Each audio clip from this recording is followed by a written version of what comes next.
नमस्कार, मैं हूं मृत्युंजय कुमार झा और कमोडिटी सुपरफास्ट में आपका स्वागत है।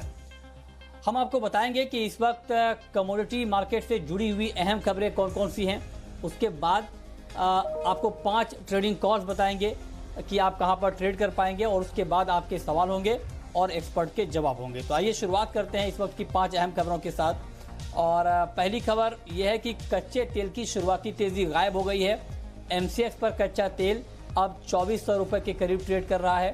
ब्रेंट का भाव 35 और WTI क्रूड का भाव $33 के करीब है। हालांकि हफ्ते भर में 24% तक कच्चे तेल के दाम बढ़ गए हैं और महीने भर में अगर हम देखें तो जिस तरह से भारी गिरावट आई थी, माइनस में भी क्रूड का भाव पहुंचा था, वहां से अगर हम काउंट करें तो 150% तक की तेजी उस लेवल से क्रूड में आ चुकी है। गोल्ड और सिल्वर की बात करें तो रेंज बाउंड ट्रेड है सोने चांदी में। कल की रिकॉर्ड तेजी के बाद आज सुस्ती का दौर है और MCX पर सोना 46,700 रुपये के करीब है, चांदी 47,600 के नीचे है। कॉमेक्स पर गोल्ड $1730 के करीब है और चांदी का भाव $17 के करीब यहाँ पर ट्रेड कर रहा है। नेचुरल गैस में प्रॉफिट बुकिंग है और ऊपरी लेवल से कीमतों में गिरावट आई है। 3.5% से ज़्यादा दाम गिरे हैं और MCX पर भाव 135 रुपये के नीचे फिसला है। अंतर्राष्ट्रीय बाजार में भी कीमतों में दबाव है। मसालों की बात करें तो यहाँ पर कमजोरी है। कोरिएंडर का वायदा 3% नीचे है, 5800 के करीब। हल्दी का जून वायदा 5300 रुपये के नीचे। जीरा जून वायदा 13,200 के करीब। हल्दी और जीरे में 1% से ज़्यादा की कमजोरी। कॉटन सीड ऑयल केक को अगर हम देखें तो यहाँ पर गिरावट बढ़ गई है। 3% से ज़्यादा इंट्राडे में दाम टूट चुके हैं और अब भाव 2,000 रुपये के करीब पहुँच चुका है। लॉकडाउन में ढील के बाद सप्लाई बढ़ने की उम्मीद है, जिससे कीमतों पर असर दिख रहा है। तो ये 5 खबरें हैं इस वक्त की, लेकिन अब हम आपको बताएंगे कि आज आप कहां पर ट्रेड कर पाएंगे। और ये बताने के लिए हमारे साथ SMC कॉमट्रेड की वंदना भारती हैं। वंदना जी, बहुत बहुत स्वागत है आपका। गोल्ड का मार्केट बड़ा ही दायरे में ट्रेड कर रहा है। कल बड़ी तेजी हमने देखी, रिकॉर्ड ऊंचाई पर भाव पहुंचा 48,000 के करीब, लेकिन अब वहां से मार्केट थोड़ा सा सुस्ताता हुआ दिख रहा है। तो क्या किया जाए इस लेवल पे? मृत्युंजय जी, जिस तरीके से मार्केट में एक नई चीज है कि वैक्सीन ऑप्टिमिज्म काफी ज्यादा है यहाँ पे और इस पे काफी चीजें हो रही हैं, बातें हो रही हैं। तो मेरे ख्याल से यहाँ पे प्राइसेस जो है थोड़ा दबाव में है गोल्ड में, और एक सेफ हेवन बाइंग जो है कह सकते हैं कि कल के ट्रेडिंग सेशन के बाद यहाँ पे लग रहा है कि थोड़ा सा दबाव में प्राइसेस जो है यहाँ पे रह सकता है। मेरे ख्याल से यहाँ पे थोड़ी सी सुस्ती रहनी चाहिए, ये कंटिन्यू होना चाहिए। तो यहाँ पे गोल्ड में हम सेल करके चल सकते हैं 46,650 के लेवल पे भी अगर हम सेल करते हैं तो मुझे लग रहा है 46,350 से 400 तक के जो भाव है वो यहाँ पे इनफैक्ट आ सकते हैं। यहाँ पे थोड़ा सा मॉडरेट कर दे तो, और इसके लिए स्टॉप लॉस यहाँ पे लगाना होगा करीब 46,800 46,900 तक का, 850 तक एक स्टॉप लॉस लगा के चल सकते हैं। मोटा मोटी अगर करेक्शन की उम्मीद है, और मुझे लग रहा है कि जो सेकेंड अगर यहाँ से भी नीचे अगर थोड़ी सी क्लोजिंग होती है तो मेरे ख्याल से 46,200 पे भी एक बार सपोर्ट ले सकती है ये कमोडिटी। तो मेजर जो ट्रेंड है वो अभी भी बाय का है, और जो शॉर्ट टर्म के हैं 1 से 2 दिन के ट्रेडिंग सेशन के लिहाज से वो यहाँ पे मुझे लग रहा है कि करेक्शन यहाँ पे आ सकता है। ओके, ठीक है। तो ये राय आपकी गोल्ड पर है कि गोल्ड में अभी बिकवाली करें। चांदी में क्या करें वंदना जी? चांदी में अगर ट्रेड करना हो तो इस वक्त क्या करना चाहिए? मृत्युंजय जी, चांदी ने बहुत अच्छा परफॉर्म किया है, और जिस तरीके से देखिए चांदी ने काफी आउट परफॉर्म किया है गोल्ड को, और रेशियो 1:1 जो 0.25 का वो था उससे भी बढ़ के यहाँ पे, सॉरी, अप्रिशिएट होके यहाँ पे अब नीचे की तरफ आ रहा है, और चांदी यहाँ पे अप्रिशिएट हो रही है काफी। लेकिन मुझे लग रहा है कि गोल्ड का दबाव एक बार यहाँ पे सिल्वर पे भी देखने को मिल सकता है, और धीरे धीरे ग्रेजुअली ये जो कमोडिटी है यहाँ पे एक बार 47,000 से 47,200 के करीब यहाँ पे आ सकती है। तो मेरे ख्याल से यहाँ पे गोल्ड का जो इम्पैक्ट है सिल्वर पे भी देखने को मिलेगा। हालाँकि बेस मेटल्स में जिस तरीके से थोड़ा-सा ऑप्टिमिज्म है, वो यहाँ पे डाउनसाइड को केप करेगा। लेकिन यहाँ पे करंट मार्केट मार्केट प्राइस से भी अगर हम सेल करते हैं तो मुझे लग रहा है कि 47,000 का टारगेट यहाँ पे आ सकता है। स्टॉप लॉस यहाँ पे लगाना होगा 47,650 रुपए का। ठीक है। क्रूड का मार्केट थोड़ा सा नीचे आया है ऊपर जाने के बाद और 2400 रुपये के आसपास ट्रेड कर रहा है। क्या आपको लगता है कि अभी बहुत गिरावट की आशंका नहीं है और मार्केट ऊपर ही जाना है, भले ही रफ्तार थोड़ी धीमी हो? मृत्युंजय जी, इसमें काफ़ी हम लोगों ने एक स्ट्रॉन्ग रुख आते हुए देखा है क्रूड में और बहुत स्ट्रॉन्ग रिकवरी आई है। और जिस तरीके से लगा कि मार्केट बिल्कुल तैयार है कि नहीं, इस बार नेगेटिव ज़ोन में यहाँ पे क्लोजिंग है वो नहीं होना है, एक्सपायरी नहीं होने देना है। मेरे ख़्याल से यहाँ पे थोड़ा-सा रिस्की कॉल रहेगा, लेकिन मुझे लग रहा है कि 2440 से ऊपर आए तभी यहाँ पे बाइंग में एंटर करें। और नहीं तो जिस तरीके से अपसाइड आया है तो थोड़ा-सा प्रॉफिट बुकिंग यहाँ पे कह सकते हैं कि हेल्दी होगा, बहुत ज़्यादा पैनिक नहीं है यहाँ पे। लेकिन बाइंग अगर करनी है तो 2440 से ऊपर ही बाइंग करें, 2540 पे यहाँ पे टारगेट रखें। स्टॉप लॉस अभी 2400 के करीब रखें। तो हालाँकि अभी जो करंट मार्केट प्राइस है वो स्टॉप लॉस के करीब है, तो थोड़ा अपसाइड आने पे ही यहाँ पे कंफर्मेशन के बाद बाइंग करें। और ओवरऑल ट्रेंड देखा जाए जिस तरीके से मृत्युंजय जी यहाँ पे ओपेक और नॉन ओपेक एकदम सामने आए हैं, एक साथ आए हैं और प्रोडक्शन कट यहाँ पे हो रहा है और ईज़ ऑफ लॉकडाउन है। तो मेरे ख्याल से यहाँ पे मार्केट थोड़ा-सा यहाँ पे बैलेंस कर रही है और $31 से ऊपर आई है, तो मेरे ख्याल से $35 तक क्रूड जो है आ सकता है, भले ही उससे पहले थोड़ा-सा करेक्शन आए, लेकिन मेजर मुझे लग रहा है कि $35 तक एक बार क्रूड प्राइसेज़ जो है ऊपर की तरफ आ सकते हैं। ओके, ठीक है। तो ये राय आपकी क्रूड के ऊपर है। निकल का मार्केट अभी आपको कैसा लग रहा है? क्या निकल में अभी आपको लगता है कि खरीदने का मौका है? जो लेवल अभी मार्केट में दिख रहा है, क्या ये लेवल बाइंग का लेवल है? ठीक-ठाक तेज़ी आगे आप देख रही हैं? मृत्युंजय जी, मुझे यहाँ पे लग रहा है कि निकल में थोड़ी-सी तेज़ी आ सकती है। यहाँ पे इनफैक्ट मुझे कॉपर में भी तेज़ी लग रही है। लेकिन निकल में एक टेक्निकल जो स्ट्रेंथ है वो ज़्यादा है यहाँ पे। मैं यहाँ पे बाइंग में रहने की ही सलाह दूँगी। मुझे लग रहा है कि 935 पे बाइंग करना चाहिए, 942 का टारगेट रखना चाहिए, स्टॉप लॉस 932 का यहाँ होना चाहिए। और जिस तरीके से थोड़ा-सा ईज़ ऑफ लॉकडाउन है और डॉलर इंडेक्स में भी आप डाउन साइड आते हुए देख रहे हैं, तो कहीं न कहीं इसका जो पॉज़िटिव इम्पैक्ट है वो यहाँ पे बेस मेटल काउंटर्स को यहाँ पे मिल रहा है। तो मेरे ख्याल से 942 तक यहाँ पे बाइंग में रह सकते हैं। ठीक है। सोयाबीन का मार्केट आपको कैसा लग रहा है अभी? सोयाबीन में मुझे लग रहा है कि रिफाइंड सोया ऑयल में भी यहाँ पे तेज़ी आई है, तो थोड़ा-सा यहाँ पे सपोर्ट मिलना चाहिए खाने के तेल से ऑयल सीड्स को भी यहाँ पे। मस्टर्ड में भी मुझे लग रहा है कि थोड़ी-सी तेज़ी यहाँ पे बनी रहनी चाहिए। मेरे ख्याल से यहाँ पे बाय करना चाहिए छोटे से टारगेट के लिए 3810 के करीब यहाँ बाय करना चाहिए, 3860 का टारगेट रखना चाहिए। स्टॉप लॉस यहाँ पे 3785 के करीब का लगा के चलना चाहिए सोयाबीन में।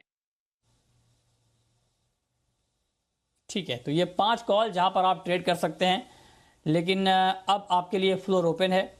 अगर आप सवाल पूछना चाहते हैं, जानना चाहते हैं कि आपके लिए कहां पर ट्रेड करने का मौका बनेगा, तो आप सवाल पूछिए। नंबर आप नोट कर लें 022-2300-1634।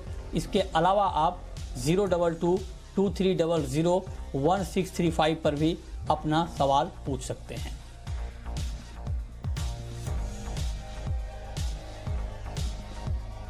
और चलिए अब पहला सवाल है विवेक का, पुणे से हमारे साथ जुड़ रहे हैं। विवेक जी नमस्कार, पूछिए। नमस्कार मृत्युंजय जी। मृत्युंजय जी, जैसे कि हम जानते हैं कुछ दिनों से गोल्ड इंटरनेशनल प्राइस में हम लगातार तेजी देख रहे हैं और सब जो टेक्निकल एनालिसिस है या फंडामेंटली एनालिसिस है, गोल्ड के भाव लगभग $1900 जाने की संभावना बोल रहे हैं। तो वंदना जी से मुझे ये पूछना है कि अगर गोल्ड मुझे लॉन्ग टर्म होरिजन के लिए बाय करना है तो कौन से लेवल पे बाय करना है और क्या स्टॉप लॉस रहेगा उसका? हम्म ठीक है। अगर लॉन्ग टर्म के लिए गोल्ड खरीदना हो वंदना जी, तो किस लेवल पे लेना चाहिए, क्या टारगेट ध्यान में रखना चाहिए और स्टॉप लॉस कहाँ लगाना चाहिए? मृत्युंजय जी, विवेक जी से यही सलाह देना चाहूँगी क्योंकि उनका जो होराइज़न है वो लॉन्ग टर्म है, तो थोड़ा-सा यहाँ पे करेक्शन का वेट कर सकते हैं क्योंकि यहाँ पे करंट सिचुएशन में थोड़ा-सा लग रहा है कि यहाँ पे प्राइसेज़ एग्ज़ॉस्ट हो सकती हैं। 1700 से 1710 के लेवल में इंटरनेशनल मार्केट में घरेलू बाज़ार की बात करूँ, तो मुझे यहाँ पे लग रहा है कि एक बार 46,100 से लेके 45,800 तक का जो लेवल मिलता है, इस लेवल में सर आप बाय करिए और जिस तरीके से जैसे ट्रम्प साहब ने भी कहा कि नेगेटिव इंटरेस्ट रेट को वो सपोर्ट करते हैं और इकोनॉमी वहाँ पे वर्ल्ड इकोनॉमी जा रही है उस ओर और जिस तरीके से स्टिमुलस पैकेजेस हैं, ईज़ी मनी है यहाँ पे और रिकवरी अभी थोड़ा दूर है। तो मेरे ख्याल से 20 और 21 में गोल्ड का जो रिटर्न होगा वो काफ़ी अच्छा होगा। ऑलरेडी ईटीएफ्स में बहुत ज़्यादा इन्फ्लो है। तो मेरे ख्याल से यहाँ पे थोड़ा भी करेक्शन आता है, यहाँ तक कि 5% का भी करेक्शन आ रहा है, वहाँ पे आप एंट्री करिए और इसको कम से कम 2 साल तक 21 तक आप यहाँ पे होल्ड करके रखें। मुझे लगता है कि अगर 2 साल का टारगेट लेके चलें, तो 55,000 का टारगेट भी हम यहाँ पे एक्सपोर्ट में रख सकते हैं। इंटरनेशनल मार्केट में मुझे लग रहा है कि एक बार जो इसका ऊँचाई है 1965 $1985 के करीब भी ये कमोडिटी जा सकती है। मैंने काफ़ी मॉडरेट टारगेट दिया है गोल्ड के लिए 2 साल के लिए। इनफैक्ट उस लेवल तक यहाँ पे गोल्ड जो है वो जा सकता है। तो लॉन्ग रन में यहाँ पे गोल्ड जो है गोल्ड में वो कंटिन्यू करना चाहिए। ठीक है। हाँ, अगला सवाल है अक्षय का। पूछिए अक्षय। नमस्कार मृत्युंजय जी, मैं चाह रहा था सर अपने को कॉपर में इस महीने की एक्सपायरी तक अपने को पोजिशनल क्या ट्रेड लेना चाहिए, माइनस में या प्लस में? कॉपर में इस महीने की एक्सपायरी तक क्या ट्रेड लेना चाहिए? खरीदना चाहिए या बेचना चाहिए? लॉन्ग करें या शॉर्ट करें? बताइए वंदना जी। ये ट्रेड इसमें थोड़ा-सा सर ट्रिकी होगा और चर्न करने की आपको ज़रूरत पड़ेगी क्योंकि काफ़ी अपसाइड आया है और कॉपर में मुझे लग रहा है कि एक बार 418 तक इनफैक्ट कह सकती हूँ मैं कि मुझे लग रहा है कि एक बार 413 तोड़ता है तो 418 तक आएगा। तो फिर आप करेक्शन पे आप बाय कर सकते हैं 404 के करीब, 405 के करीब आप बाय करिए। उसको टारगेट लेके चलिए, पहला टारगेट 413 रुपए का, दूसरा 418 रुपए का। स्टॉप लॉस आपको यहाँ पे लगाना होगा कह सकते हैं 399 से लेके 400 तक के बीच का। तो बहुत ज़्यादा मूवमेंट हम लोगों ने कॉपर में आते हुए देखा नहीं है, बार-बार 412 से ये नीचे की तरफ आ रही है, तभी मैंने बोला कि अगर उससे ऊपर ब्रेकआउट होता है तो 418 आते हुए देख सकते हैं। शॉर्ट टारगेट के लिए आप इस स्टॉप लॉस और इस टारगेट के साथ आप यहाँ पे बाय करके चल सकते हैं। ठीक है, अगला सवाल बेंगलुरु से है। पूछिए। हेलो। जी पूछें।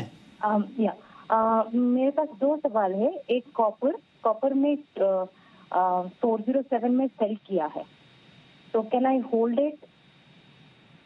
राइट। और एग्जिट कर दूं? ओके।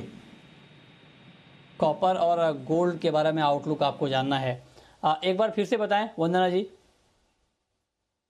मृत्युंजय जी, इनका इंट्राडे प्रोस्पेक्ट मुझे लग रहा है ट्रेडिंग का और यहाँ पे इक्विटी में भी हमने करेक्शंस आते हुए देखे हैं, तो थोड़ा सी एग्जॉस्ट हो सकती है यहाँ पे कॉपर में रैली।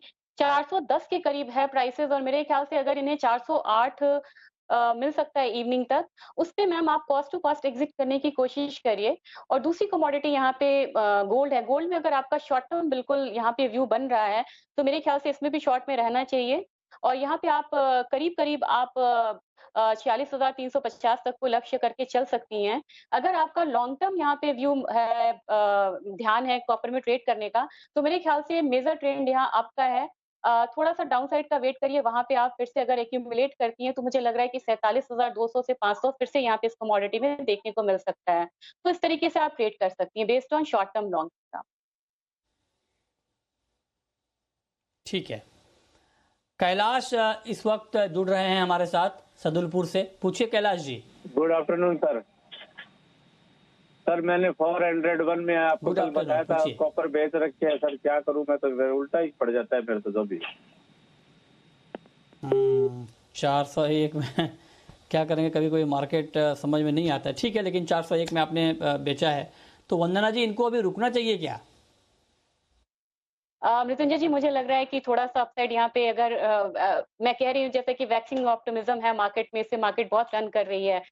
सर मैंने जैसे अभी मैम को लेवल बताया है 408, 407 भी आता है सर, एक बार वहाँ पे निकलिए। मतलब इतनी कम का लेवल मुझे थोड़ा-सा एक्सपेक्टेड अभी नहीं है कॉपर में। ओके, ठीक है। तो ये राय आपकी कॉपर पर है। कल के मार्केट में या फिर अभी का जो आज का करीब 1 घंटे का ट्रेड बचा है चना वायदा में, इसके ऊपर क्या व्यू है आपका, क्या करना चाहिए? मुझे लग रहा है कि चना में थोड़ा-सा करेक्शन अभी ड्यू है। हालाँकि 4000 बहुत बढ़िया सपोर्ट है इसमें और इसको थोड़ा-सा मुश्किल लग रहा है। लेकिन मुझे लग रहा है कि कल के मार्केट तक हो सकता है कि एक बार हम 4075, 4070 तक का जो एक लेवल है, वो आते हुए यहाँ पे हम देखें। तो मेरे ख्याल से 20-25 पॉइंट के लिए यहाँ पे सिर्फ हम सेलिंग करके फर्दर यहाँ पे चल सकते हैं। ऑलरेडी गिरावट है, फर्दर गिरावट एक्सपेक्टेड है यहाँ पे। चलिए, बहुत शुक्रिया वंदना जी आपका हमारे साथ जुड़ने के लिए, बताने के लिए कमोडिटी में कहां पर कमाई के मौके बनेंगे। तो फिलहाल इस बुलेटिन में इतना ही।